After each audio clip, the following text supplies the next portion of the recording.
Assalamualaikum warahmatullahi wabarakatuh. Baik, kami dari kelompok 1 ingin mempresentasikan hasil kerja kelompok kami yang berjudul Sistem Kerja Mikroprosesor dengan dosen pengampu Pak Basri Eskom MT Edikom. Adapun anggota kelompok 1 terdiri dari 6 orang, yaitu Kiki Lumaya, Ilmayani, Irwan Farid Ardilata, Muhammad Arif Setiawan, Muhammad Farid Kifari, dan Daniel Jarwan.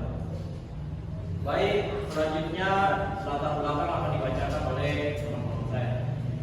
Saya akan membacakan latar belakang dari materi ini, yaitu teknologi digital berkembang sangat pesat seiring kebutuhan manusia akan meningkat yang cepat, efisien, dan berfungsi. Di balik semua teknologi ini terdapat komponen bernama mikroprosesor yang menjadi inti pemrosesan data dan pengendali berbagai operasi sistem. Pemahaman mengenai mikroprosesor tidak hanya penting bagi manusia dengan informatika atau teknik elektro, tetapi juga siapa saja yang ingin mendalami teknologi komputer modern. Mikroprosesor terdiri atas beberapa komponen penting, yaitu CPU, memori unit, input-output unit, dan sistem bus. Masing-masing memiliki fungsi spesifik namun bekerja secara terpadu untuk mengelola data. Baik, selanjutnya Central Processing Unit atau CPU. Central Processing Unit atau CPU adalah unit utama mikroprosesor yang berfungsi sebagai pusat pengendali seluruh aktivitas komputer. CPU terdiri dari 3 komponen utama. Yang pertama, Arithmetic and Logic Unit atau ALU. Berfungsi melakukan perhitungan aritmetika, penjumlahan, pengulangan, perkalian, pembagian, dan operasi logika END, OR, dan NOP. Contoh operasi logika membandingkan beberapa untuk menentukan nilai besar. Yang kedua, kontrol unit atau CU. Bertanggung jawab mengatur jalannya instruksi program, mengarahkan aliran data antara CPU, memori, dan perangkat input atau output.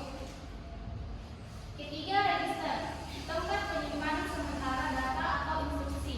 Misalnya program counter PC yang menyimpan alamat instruksi berikutnya, atau akumulator yang menyimpan hasil operasi ALU. Siklus instruksi CPU. CPU bekerja melalui siklus instruksi yang disebut fetch, decode, execute, delay, yaitu feed, mengambil instruksi dari memori, decode, menerjemahkan instruksi agar dipahami oleh ALU atau CU, execute, menjalankan instruksi baik berupa perhitungan atau pemindahan data. Semakin cepat CPU menyelesaikan siklus ini, semakin tinggi kecepatan komputer. Selanjutnya, memori unit. Memori unit adalah komponen penyimpanan yang berfungsi menyimpan data dan instruksi program. Adapun jenis-jenis memori unit, yang pertama, memori primer atau utama, terdiri dari RAM, random access memory, yaitu bersifat volatile data atau data hilang jika daya mati. Kedua, digunakan untuk menyimpan program sementara. Yang kedua, ROM, read only memory, itu bersifat non volatile atau data tetap ada walau listrik mati. Berisi firmware atau program penting bawaan. Yang ketiga, cache memory, yaitu memori kecepatan tinggi yang menyimpan data sering diakses CPU, membantu meningkatkan performa sistem. Yang kedua, memori sekunder, yaitu contoh hard disk, SSD, flash disk. Yang kedua, kapasitas lebih besar tetapi kecepatan lebih lambat dibanding RAM atau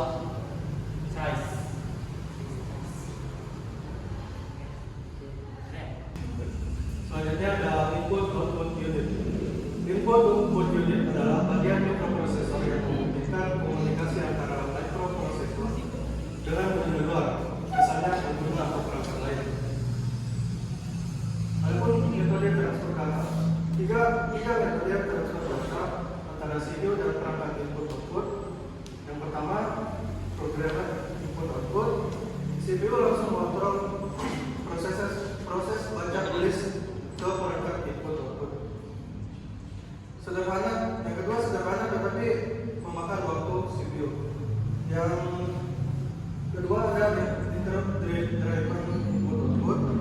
Perangkat input output akan mengirim sinyal interrupt ke CPU saat siap melakukan transfer data, kemudian membebaskan CPU dan menunggu. Yang ketiga ada direct memory access atau disingkat DMA. Perangkat input output cepat langsung membaca atau menulis data ke memori tanpa melibatkan CPU. Yang efisien untuk transfer data besar, misalnya pada hard disk atau kartu jaringan. Yang kedua ada peran input output controller. Input output controller adalah chip khusus yang mengelola komunikasi antara CPU dan perangkat eksternal. Fungsi input output controller yang pertama mengatur kecepatan transfer data agar sesuai antara CPU dan perangkat input output. Yang kedua, menghindari konflik akses memori. Yang ketiga, memproses sinyal kontrol seperti interrupt.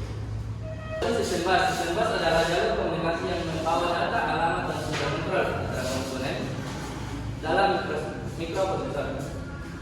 Yang pertama, jenis bus. Ada 3 jenis bus utama. Data bus, poin pertama membawa data yang sedang ditransfer. Poin kedua, semakin lebar data bus, misal 8 bit, 16 bit, 32 bit. Semakin banyak data yang ditransfer sekaligus. Kedua, address bus membawa alamat lokasi memori. Poin kedua, jumlah jalur address bus menentukan kapasitas memori maksimal. Misalnya, address bus 16 bit dalam mengakses hingga 64 KB memori. Ketiga, control bus membawa sinyal kontrol seperti read, write, clock, dan interput. Poin kedua, mengatur arah dan jenis transfer data. Kedua, kinerja sistem bus. Poin pertama, sistem bus mengaruhi kecepatan komunikasi antara komponen. Poin kedua, kecepatan bus ukur dalam MHZ dan atau GHZ. Poin ketiga, contoh teknologi bus modern PCIe, USB, Central ATA.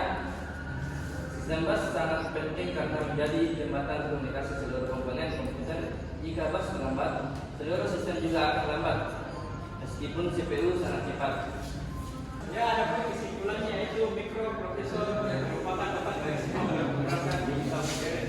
Sistem kerjanya melibatkan integrasi antara CPU sebagai pusat kendali, memory unit sebagai tempat penyimpanan data, input output unit sebagai penghubung perangkat eksternal, dan sistem bus yang menjadi jalur komunikasi antar komponen.